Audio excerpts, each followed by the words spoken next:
Nuestro invitado de hoy es un líder que junto a sus socios ha sabido llevar su empresa a otro nivel. Es un ejemplo de cómo a través de la disciplina, el aprendizaje y los métodos innovadores se puede crecer en un mundo tan competitivo.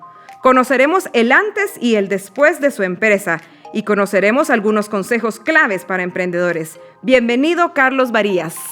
Hola, Melanie, muchísimas gracias. Qué gusto estar aquí con ustedes. Ay, gracias, Carlos, por haber aceptado esta invitación. Esta es una plática mucho más emocionante porque estamos celebrando el mes del emprendimiento y qué mejor conocer tu historia y la de tus socios y cómo fue creciendo esta empresa que vamos más adelante a ir conociendo poco a poco. Pero para dar inicio, siempre empezamos con la misma pregunta para todos. Vamos a conocer tu empresa, ¿sí? Y cómo se fue desarrollando. Pero quiero saber quién es Carlos Varías como persona. Pues muchísimo gusto. Carlos Varías como persona es alguien que busca siempre nuevos retos, que le encanta salirse de su zona de confort. Desde muy pequeño tuve yo la oportunidad de poderme ir todavía menor de edad, a los 17 años, afuera del país. Estaba yo en una organización de jóvenes llamada AFS, que hacía intercambios juveniles. Entonces, estuve un año fuera del país y me gustó tanto esa sensación de poder conocer el mundo, de poder ser autónomo y tomar mis decisiones que busqué otra vez volver a salir y estuve después ya 8 años fuera del país estudiando, haciendo mi licenciatura, mi maestría y ya pues luego quise regresar a Guatemala para poder aplicar esto. Carlos Varías es un padre también, soy padre de 2 niños, feliz ahí de poder dar también, digamos, la línea, ¿verdad? A mis hijos buscando de que el ejemplo, más o menos, ¿verdad? Correcto. Busquen esas oportunidades y que vean que el mundo es mucho más grande de lo que a veces creemos y que las oportunidades se dan para quienes las buscan, ¿verdad? Me encanta escuchar eso de que quieres salir, que siempre quisiste salir de tu zona de confort. Y qué difícil siempre digo que los latinoamericanos, no solo los guatemaltecos, sino toda Latinoamérica, nos caracterizamos porque nos cuesta mucho separarnos de nuestra familia, ¿verdad? Cortar el cordón umbilical y volar lo más alto que podamos solos es difícil para nosotros. En el caso tuyo, te escucho hablar y digo, qué pilas, que se armó de valor y dijo a los 17 años, menor de edad, como tú dices, y que todavía hay un apego con los padres de familia. ¿No fue difícil esa ¿cómo se dice? Desconexión. Sí, desconexión. Probablemente fue más difícil para mis papás que para mí. Digamos, yo obviamente miraba como una nueva oportunidad, una aventura, ¿verdad? El poder iniciar este proceso en un país distinto. Yo me fui para Italia, estaba yo más preocupado probablemente cuando yo me fui, prácticamente no hablaba nada de italiano, iba a llegar a un colegio y a comenzar a aprender allá. Así que no fue para mí difícil probablemente esa primera decisión de irme. Sí tengo que decir que tal vez el primer mes, los primeros 2 meses, ese homesick que uno siente se hizo sentir muy fuerte. En algún momento le he de haber dicho a mi mamá, mira, creo que no voy a aguantar y me voy a regresar. Y paró siendo que al final del año del intercambio ya no me quería regresar, ¿verdad? Tuve que regresarme más que todo por temas migratorios, ¿verdad? Tenía que salir y volver a entrar al país, pero si no me hubiera quedado definitivamente ahí. Siempre decía mi mamá que ella fue la que sufrió, ¿verdad? Siempre, continuamente a su hijo pequeño, yo soy el menor de 4. Entonces, pero bueno, al final el tiempo pasó y la decisión también de regresar, creo yo que mucho fue parte de poder buscar nuevos horizontes de trabajo acá con lo que me había especializado y también obviamente recuperar esa relación familiar que pues por al final 8 años había estado a distancia, ¿verdad? Yo te pregunto eso porque yo siempre pongo de ejemplo a mi hijo. Yo tengo un hijo de 19 años y para mí es súper complicado. Yo creo que él es mucho también de salir de su zona de confort, pero el problema soy yo. Claro. O sea, decir, vete, hijo. O sea, con el solo hecho de salir con sus amigos, yo estoy así como muriéndome de la preocupación de qué le puede pasar, de que a qué horas vas a venir. O sea, con algo tan pequeño no puedo imaginarme si me dice, me voy a ir. Del mundo. Y se fue. Cuando tenía como 15 años me dijo, me voy a ir a trabajar a los Estados en mis vacaciones. Y se fue. Pero yo estaba tranquila porque iba con mi hermana. Entonces dije, oh, no, bueno, tiene a su otra mamá ya. Definitivamente tiene ya la huella ahí de salirse de su zona. Sí, pero yo sí quisiera en el fondo de mi corazón que él se fuera y que volara y que... Claro. Pero cuesta. Pero qué bueno y qué alegre que ahora estés recibiendo esos frutos de esa partida que tal vez fue dolorosa para tus papás, como tú dices, pero que ahora ya eres todo un empresario y que ahora vamos a conocer ¿Qué es Innovaterra y cómo surgió? Grupo Innovaterra surge como nosotros llamamos una empresa de inteligencia territorial. Somos 3 socios. Tengo una socia y un socio que es francés, ya adoptado guatemalteco, ya lleva como 20 años de estar por acá con nosotros. Nosotros trabajamos en la Secretaría de Planificación, ahí fue que nos conocimos. Más o menos yo regresé de Roma en el 2009. A finales del 2009 y a principios del 2010 empecé a trabajar en la Secretaría de Planificación. Yo me especialicé, soy, como digo siempre, arquitecto de pecado original porque hice mi maestría en planificación urbana y siempre me dediqué a eso. Nunca dibujé una casa, pues afuera de la universidad. Siempre me dediqué al tema de urbanismo, de diseño de las ciudades, de pensar, ¿verdad? En las ciudades. Ay, qué interesante. Y entonces nos encontramos aquí con mis 2 socios en la Secretaría de Planificación, donde estuvimos trabajando hasta el 2015. Sí, fueron bastantes años. Fueron bastantes años. Y luego vimos, pues como muchas empresas, ¿verdad?, cómo llenábamos algún vacío que de buena medida el Estado no estaba llenando. Digamos, empezamos con esa línea de trabajar mucho con la parte pública, apoyando municipalidades, hacer su ordenamiento territorial, su planificación de crecimiento urbano, sus proyectos de movilidad, de transporte público, porque efectivamente pues el Estado no se estaba dando abasto en ese sentido. Entonces, buscamos seguir haciendo lo que nos encantaba hacer desde la parte pública, pero ahora desde la parte privada, ¿verdad? Así nace entonces Grupo Innovaterra. En realidad nosotros la formamos en el 2014, pero todavía, digamos, trabajamos un año más en la Secretaría de Planificación. Ya en el 2015, cuando salimos de la Segeplan, ahí todavía empezamos a trabajar con Innovaterra, pero hay un momento de separación. Me piden a mí si puedo agarrar la cartera del Viceministerio de Vivienda. Entonces, por un par de años estuve apoyando como viceministro de Vivienda y Desarrollo Urbano. Mis socios continuaron el trabajo con la empresa y ya después en 2017 me reincorporo y pues ya caminamos los 3 en mover, ¿verdad? No solamente... Ya en que creciera más. Correcto, empezar a generar nuevos productos. En el 2014 se podría decir que fue la fase de ideación de la empresa, ¿verdad? La incubación. La incubación, sí. Sí. Porque como te estaba diciendo, el emprendimiento, o sea, los emprendedores tienen unos procesos así. Correcto. Y ya, bueno, ya pasaron 11 años de eso y ahora es un éxito. Pero ¿qué retos fueron ustedes enfrentando durante estos 11 años para llegar a estar donde están ahora? Definitivamente creo que el reto mayor que tuvimos fue la posibilidad de ir diversificando no solamente los productos, sino los clientes. Uno de los retos que nos dejó, bueno, el COVID, pero inclusive el último cambio de administración es cómo cuando nuestra empresa estaba dependiendo, no en sí de fondos públicos, porque trabajamos muy poco con fondos públicos, pero sí dependiendo de tiempos políticos, ¿verdad? Esto nos llevaba a que cuando, por ejemplo, eran las elecciones y había un cambio de gobierno, prácticamente la empresa, podríamos decir que casi se congelaba, ¿verdad? Por esos 8 o 10 meses, dependiendo de lo complejo del cambio de gobierno. Y entonces ahí tuvimos ese primer reto enorme. Eso fue en el 2020 más o menos, antes de pandemia.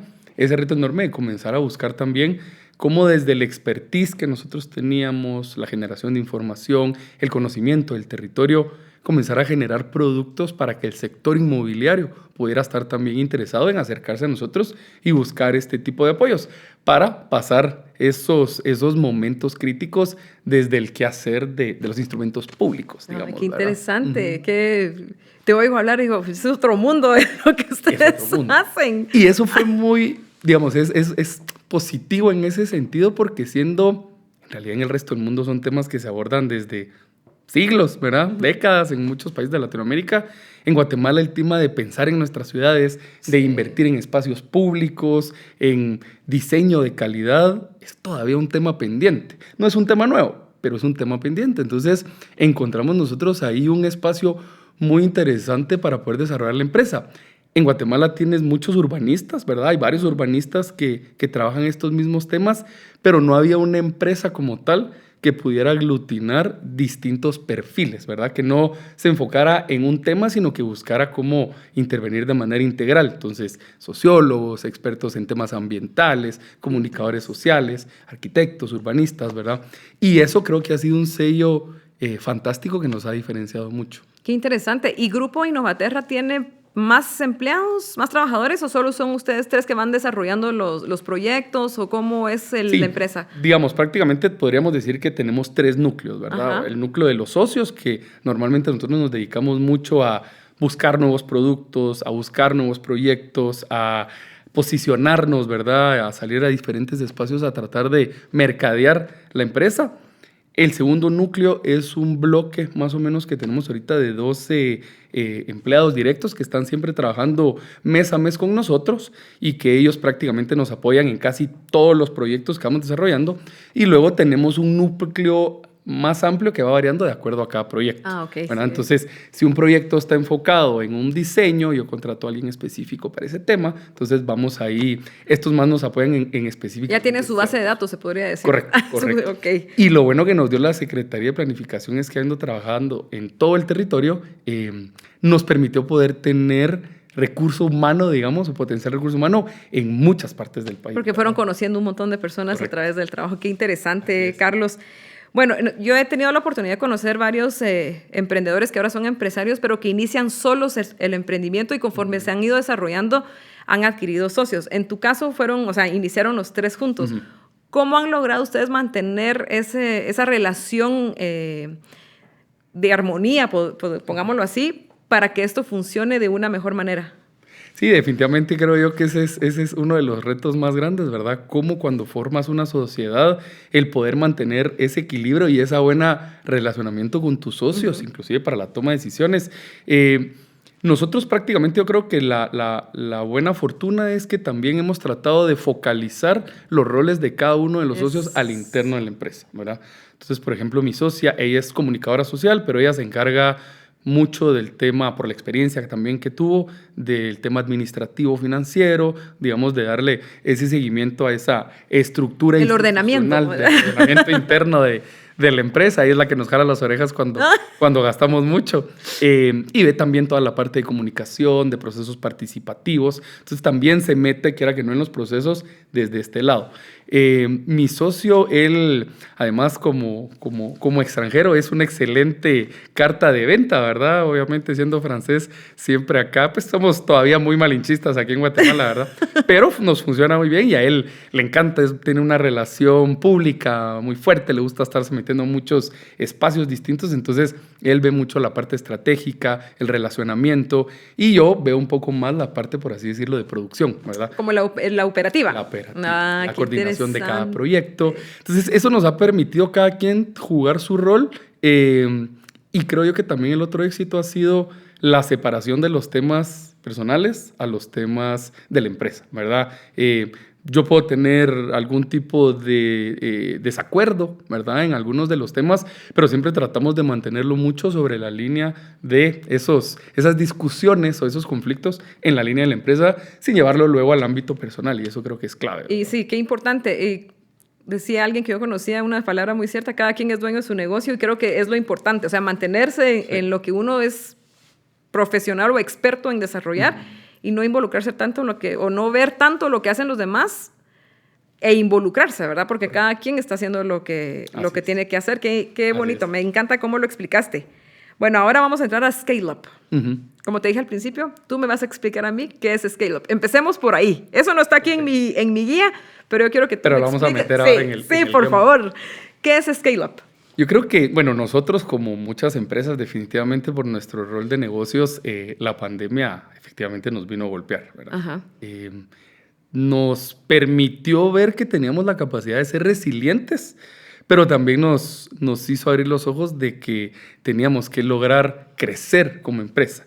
Pero, ¿qué significa crecer, verdad? Te hablaba yo de que en algún momento habíamos hablado, por ejemplo, sobre la diversificación de los productos, pero eso efectivamente no era suficiente. Entonces, nosotros habíamos ya trabajado con Fundesa, algunas consultorías, ¿verdad?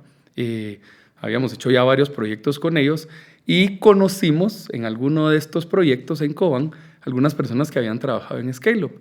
Estamos trabajando con la mesa de competitividad, nosotros trabajamos más la parte de los proyectos, pero escuchamos una persona que contó un poco la experiencia de cómo a través de Scale Up ellos habían logrado una estructura de su empresa, ¿verdad? Que eso es lo que muchos falta que tengan.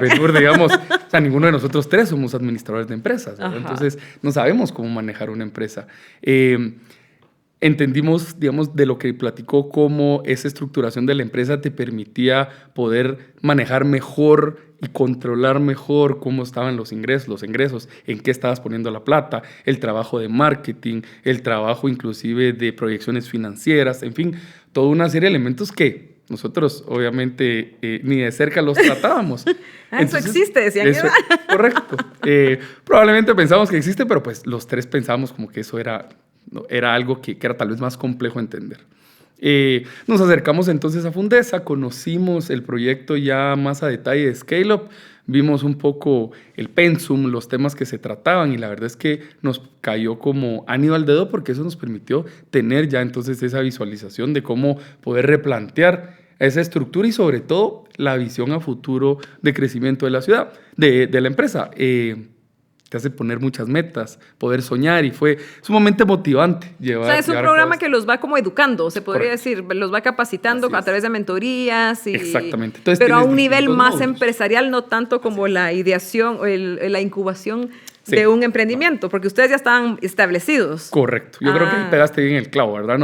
El curso no era cómo creo una empresa, sino el curso era como ya teniendo una base empresarial, cómo la hago crecer, ¿verdad? Y cómo la hago sostenible. Entonces tenías distintos módulos, desde temas contables, financieros. Eso nos ayudaba también la distribución de los roles de cada uno de los socios, ¿verdad? Cada uno ponía atención a algún tema distinto. El tema del mercadeo, de las redes sociales, de alianzas. Entonces creo que fue sumamente útil el poder conocer esta. Qué excelente. Y de todos estos temas que fueron aprendiendo a través del programa Scale Up, ¿cuál crees tú que fue el mayor aprendizaje que recibieron los tres como empresa a través del programa Scale Up? Creo que definitivamente la organización financiera. Eso creo que nos marcó mucho. En general todo es de mucha utilidad, pero te lo voy a decir. Por ejemplo, yo era del pensamiento que adquirir una deuda en un banco, si yo no la necesitaba, era perder mi plata, ¿verdad? Perder la plata en los intereses, Y a través de Scale Up lo que yo me di cuenta eran dos elementos. Lo importante que es poder tú como empresa generarte una línea de crédito. Porque para el día de mañana que tuvieras hacer una inversión, si nunca tuviste una línea de crédito, no tenés historial crediticio. No tenés historial como empresa y nadie te va a prestar la plata o no te van a prestar la plata que necesitas. Exacto. Entonces comenzar a generar ese relacionamiento con el sistema bancario desde la empresa fue algo que me abrió los ojos mucho, ¿verdad? De los potenciales que tenía. Yo no lo tenía para nada en el radar.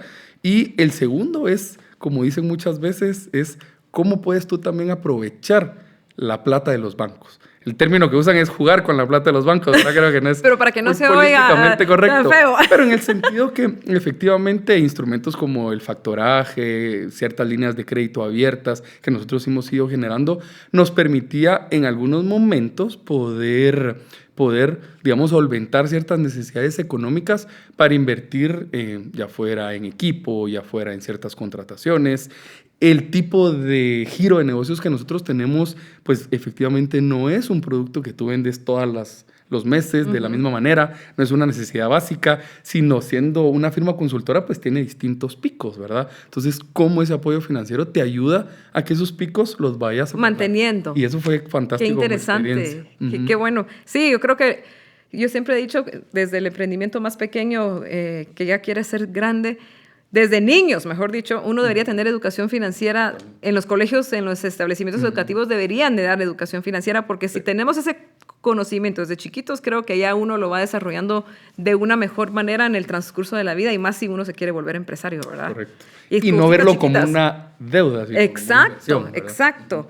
Bueno, dentro de las características del programa Scale Up, sabemos que hay un impacto o una mentoría sobre las ventas. ¿Qué pasó después con Grupo Innovaterra después de haber salido del programa Scale Up? ¿Cuál fue su punto máximo o si tuvo un punto máximo a través de que lograron conseguir con los conocimientos del programa Scale Up? Sí, yo creo que nosotros, por ejemplo, teníamos un muy buen posicionamiento, habíamos comenzado a tener un muy buen posicionamiento de marca Eso creo que fue mucho, que costó mucho. La empresa empezó a posicionarse por los nombres de los socios más que por el nombre de la empresa. En el momento en el cual llegamos a posicionar ya, la empresa ya no era Carlos Varías, ya no era Jan Rogleo, ya no era Jovita Bolaños, era Grupo Innovaterra. Cuando logramos posicionarnos, lo que nos permitió montar Scale Up, y que de hecho fue parte importante de nuestras mentorías, fue una estrategia de posicionamiento en los territorios de la empresa. Digamos, la empresa, podríamos decir que aquí a nivel central estaba bien posicionada en los mercados, pero ¿cómo podíamos abrirnos a los mercados que existían en todas las ciudades intermedias, sobre todo con los productos hacia los privados? Entonces, generamos una estrategia conjuntamente con ellos para ir teniendo una serie de vendedores locales, ¿verdad? Esa red que te contaba yo que habíamos armado desde que estábamos en la Secretaría, empezamos a retomar el contacto con muchas de las personas que estaban en los territorios y empezamos a generar entonces un empaquetado de productos para que ellos pudieran ser como nuestros visitadores médicos, ¿verdad? Ajá. Los que llegaban a la municipalidad o si conocían a un propietario de suelo que tenía un gran terreno y que no sabía qué hacer con él. Entonces empezamos a generar, digamos, un modelo de trabajo con ellos que también fue importante porque no nos generaba a nosotros un costo inmediato, sino que era casi que, bueno, si logras conseguir los contratos, pues ahí va a ir la parte también tú trabajar con nosotros, de poder tener, digamos, participación en las utilidades del proyecto, y eso nos permitió llegar a muchos territorios donde no habíamos logrado trabajar. ¡Qué interesante! Inclusive bajo ese modelo buscamos hacer también una relación hacia afuera, y nos llevó ya a tener contratos en El Salvador, en Honduras. ¡Qué excelente! Sí. ¡Felicitaciones! Sí. Enhorabuena, qué bueno. Así es. Y seguro seguirán extendiéndose aún más. Eso es lo que esperamos. Ahorita tenemos, de hecho, ya un grupo Innovaterra abierto en Honduras. Estamos trabajando el plan urbanístico de todo Tegucigalpa, ¿verdad? Es un proyecto bastante grande y la idea es pues dejarla abierta para seguir buscando espacio en ese país, ¿verdad? Qué interesante. ¿Y cómo es eso que yo, ahorita que estaba escuchando, que regresaste a tus épocas laborales de SG Plan, que tal vez tú aplicaste a tu trabajo alguna vez sin darte cuenta que tu futuro iba a estar conociendo personas ahí, ¿verdad? Totalmente. O sea, que uno siempre tiene que ser amable con las personas en todos lados porque uno puede recibir grandes cosas de las personas. La verdad es que uno nunca sabe, digamos, esos caminos que te van a llevar por dónde, ¿verdad? Pero el destino. Así es. Carlos, ¿tú le recomendarías a las pequeñas empresas o bien a los emprendedores que van caminando para llegar a ser empresarios participar en el programa Scale Up? Totalmente. Sí. Creo que, como decíamos, podemos nosotros tener ideas muy buenas, productos muy buenos, pero para que una empresa sea de verdad sostenible y pueda enfrentarse a esos retos y a esos momentos críticos, que creo que la mayor parte de los empresarios hemos tenido definitivamente el tener esos conocimientos de cómo se administra una empresa, más allá de poder tener un producto interesante, es clave. Es clave para lograrla no solamente que se mantenga, sino para hacerla crecer, ¿verdad? Creo que el término de scale up le pega perfectamente, ¿verdad? Cómo yo logro que mi empresa pueda ir escalando. Ese escalamiento puede ser distinto desde la perspectiva de cada uno, pero digamos, si la ambición es poder buscar cómo ir generando algo más grande, definitivamente ese tipo de cursos es básico, es clave. Excelente, así que pilas a todos los que quieran participar, que correcto, ahí estamos. Ahora a través de Fundación BI se pueden inscribir en el programa Scale Up. Bueno, como te dije al principio, abril es el mes del emprendimiento y nosotros en Fundación BI con Banco Industrial vamos a celebrarlo a lo grande con diferentes actividades. Pero escuchándote y escuchar tu experiencia, que me encanta cómo platicas, cómo vas contando todo, cómo han logrado estar donde están ahora, ¿qué consejo le das tú a los emprendedores que están iniciando y que quieren llegar a ser como ustedes, como Grupo Innovaterra? Creo yo que parte del éxito, en la mayor cantidad de veces, es el fracaso, ¿verdad? El continuar con una empresa a pesar de que tengas momentos críticos, y de nuevo creo que eso la pandemia nos enseñó a muchísimos, continuar con la empresa, continuar con tu idea, buscar cómo hacerla evolucionar, la capacidad de adaptación a esos momentos críticos es fundamental, es clave, ¿verdad? Y para eso uno tiene que lanzar distintas flechas, algunas pegan, otras ni siquiera se acercan en el centro, pero la disponibilidad de un empresario de poder entender, probar, replicar y adaptarse creo que es clave, ¿verdad? Yo he escuchado, digamos, algunos otros casos donde tal vez el primer fracaso te hace tirar la toalla y decir, no, de aquí ya no voy a lograr salir. Y creo yo que están así, ¿verdad? La persistencia es una de las claves en ese sentido, ¿verdad? Para tú poder llegar a tener un posicionamiento importante con tu empresa. Sí, creo que en todos los ámbitos de la vida, si uno fracasa, pues tiene que levantarse otra vez y agarrar con más ganas todo, ¿verdad? Y más que los emprendedores, porque yo conozco a muchos y tienen ese temor de fracasar, que están iniciando y ya están pensando en fracasar. Correcto. ¿Verdad?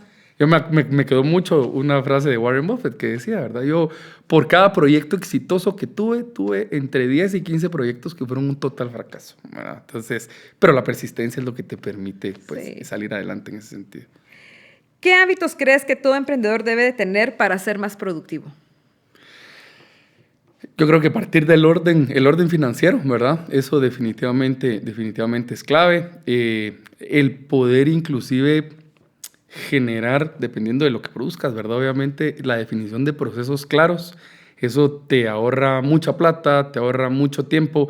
Digamos, yo no genero un producto tangible, ¿verdad? No genero un micrófono, no genero zapatos, pero nosotros hemos ido creando procedimientos para los distintos productos que lo que me permite es un nuevo empleado que yo pueda tener, rápidamente subirlo al tren y que a través de estos procesos pues ellos puedan ir entendiendo el funcionamiento de cada uno de estos productos, ¿verdad? Entonces, eso creo yo que es clave, lo ves en las grandes franquicias. Me da a mí mucha risa, ¿verdad? Cuando entras a un Burger King, a McDonald's, todas las paredes están llenas de cuadritos del paso a paso de cómo generar uno de los productos, ¿verdad? Exacto. Y eso creo yo que a cualquier escala de empresa, eso es bien importante para que inclusive tu rotación de personal pueda hacer algo que no te genere impactos negativos, ¿verdad? Excelente. Y durante estos 15 años, ¿no? ¿Cuántos años eran? 14. 14, 15 años, ¿ustedes han dicho alguna vez o han sentido que ya no pueden más, que quieren tirarlo a toalla? Me imagino que al mismo tiempo siempre están esas personas negativas que empezaron a decirles, no, mucha eso no les va a funcionar, porque siempre existe. Siempre existe. ¿Cómo vencieron ustedes esos límites? Pongámoslo así, porque son personas que le ponen esas piedras en el camino. ¿Y cómo vencieron el miedo y el fracaso de que podían haber tenido, pero que no lo tuvieron? ¿Cómo lograron dar ese paso adicional? El hecho de ser una sociedad, ¿verdad? De no estar solo, creo yo que es un cambio relevante. Porque, tengo que decirlo, yo tuve en algunos momentos probablemente esa debilidad de decir, creo que mejor voy a buscar un camino por otro lado. ¿Cuál es la diferencia entre un empresario y un asalariado? El asalariado todos los meses, pase lo que pase, va a tener dinero. Sí. El empresario no. El empresario hay meses donde tú puedes tener más, donde puedes tener menos. Hay meses donde puedes no tener, ¿verdad? Porque tal vez los costos en ese momento se te elevaron más. Y entonces a mí el tener ese apoyo y el poder generar, digamos, esa sinergia con mis socios y ese apoyo de motivación, de vamos adelante, de este es nuestro bebé, de sigamos haciéndolo crecer, sigamos intentando, fue bien importante, ¿verdad? Porque en el camino, y no solo es las personas que te dicen vas a fracasar, sino que inclusive las tentaciones, ¿verdad? Alguien que te puede venir y amar, y creo que nos ha pasado, a los tres nos pasó en algún momento que alguien se nos acercaba y nos hacía una oferta laboral y nos decía, mira, venite a trabajar conmigo. A mí, por ejemplo, me pasó para un proyecto de USAID, mira, te queremos como coordinador del proyecto, la paga era muy buena, pero... ¡Qué difícil! Exactamente, entonces uno, bueno, ahí puedo tener la seguridad pero esto es algo mío, esto es algo que yo estoy creando. Y esto me permite independencia, ¿verdad? Sí. Obviamente con el sacrificio viene esa enorme posibilidad de ser es el premio, ¿verdad? De poder estar con tus hijos, de pasar tiempo de calidad con ellos, totalmente. Que es lo que un asalariado no puede entender, porque, por ejemplo, yo soy madre, pero no puedo ir a las actividades del niño del colegio porque tengo que trabajar, tengo reuniones, y ese es el beneficio de ser un empresario, ¿verdad? Total. Y el otro beneficio enorme de no estar solo es que muchas veces, pues, nos cubrimos la espalda, ¿verdad? Ay, mi socio te decía, por ejemplo, es francés, de repente él dice, miren, me quiero ir 2-3 semanas a Francia a ver a mis papás, a estar con mi familia, o yo querer hacer alguna salida por algún tema. Entonces siempre está la posibilidad esa de apoyarte, echar la mano. Y eso creo que también es muy motivante porque a ante una oportunidad alternativa, valoras mucho. No todo es plata, ¿verdad? Es tiempo, es libertad, es autonomía, es poder compartir con tu familia de manera distinta. Y eso es muy satisfactorio también porque al final son esos incentivos que como empresario tú puedes ver a pesar de las vacas flacas y las vacas gordas, ¿verdad? Ay, qué bonito. Me gusta cómo hablas, te felicito. Eres bien pilas. Gracias. Ahora vamos a pasar a las preguntas rápidas. Yo tengo una pregunta y tú contestas rápidamente. Así, son las más complejas. Sí. Porque no te doy tiempo de que pienses ni a la vez. No son mentiras, no. Una palabra que te defina. Resiliente. Muy bien. Un libro que todo emprendedor debería de leer. Ahí sí me agarraste mal porque no soy muy lector. Es que... Tengo toda la planta. No. Es que Minor, que es el que me ayuda con las preguntas. Ajá. Cuando me leyó esa pregunta, le digo, yo no pondría esa pregunta porque yo no leo. Entonces, a mí me haces esa pregunta y yo me quedo con el signo de interrogación en la cara. Que no. Total. No, y a mí me toca leer mucho. Así que no te preocupes. Me toca leer mucho por trabajo, pero no soy lector, ¿cómo se diría? De entretenimiento. Constante, así de... Muy bien. Es. Omitamos esa pregunta. Un lugar donde vas a despejarte. Me gusta la montaña. Me encanta ir a escalar montañas, me gusta la naturaleza, me encanta acampar y para mí mejor desconexión es estar en la naturaleza. Excelente. Define el programa Scale Up en una frase. O en una palabra. En una frase o una palabra. Oportunidad de crecimiento. Excelente. ¿Qué es el éxito para ti? La paz. La tranquilidad. Muy bien. Quiero que mires a la cámara y que invites a todas las personas que nos están viendo, más a los emprendedores, a participar en todas las actividades que tenemos y sobre todo a motivarlos a que sigan con su emprendimiento, a que trabajan dura o a que ahora tienen tantas herramientas para poder salir adelante, como el Centro de Innovación y Emprendimiento de Fundación BI, que es lindo, no sé si lo conoces, pero si no, te invito a que vayas. Pero eso, dale unas palabras de ánimo a los emprendedores, de que luchen y que celebremos todos juntos este mes del emprendimiento. Excelente. Pues invitarlos, Guatemala creo que es un país de emprendedores. La misma condición que tenemos en el país nos abre las puertas de poder invertir, de poder pensar en cómo brindar productos, servicios, atención a los guatemaltecos. Y este tipo de espacios lo que nos ayuda es a poder tener mayores herramientas para crecer, para que nuestras empresas sean exitosas y sobre todo también para poder hacer una red, lo que llamaban ellos un ecosistema de emprendimientos y que a través del apoyo con otros emprendedores podamos ir conociendo experiencias que nos permitan aplicarlas y que nuestras empresas sean más exitosas. Definitivamente, el acercarse a estos espacios va a permitir que sus empresas sean más sostenibles y más resilientes. Excelente, gracias, Carlos. Y para cerrar, que esta no está aquí, ¿qué le dirías a al Carlitos de 15 años? ¿Cómo lo motivarías? ¿O qué le dirías? Que siga teniendo el camino que tuvo, que siga saliéndose de las zonas de confort, que vendrán momentos críticos y difíciles, pero que al final, pues siempre después de la tormenta llega la calma y el sol brilla. Ay, qué lindo. Y sobre todo le diría, no te preocupes que lo vamos a lograr. Ay, qué emoción, y así, te felicito y qué inspiración para tus hijos, y sé que tus hijos van a ser igual de exitosos que tú, porque qué mejor ejemplo que eso, o sea, luchar, determinación, disciplina, entrega, que es todos los factores que necesitamos para triunfar en la vida. Así que, Carlos, muchísimas gracias por haber estado aquí, por contarnos de tu experiencia para desarrollar esta empresa que es Grupo Innovaterra, por haber participado en el programa Scale Up y darnos tu retroalimentación de cómo fue esa experiencia. Gracias por compartirnos estos tips, por esas palabras de motivación y sobre todo gracias por haber aceptado esta invitación.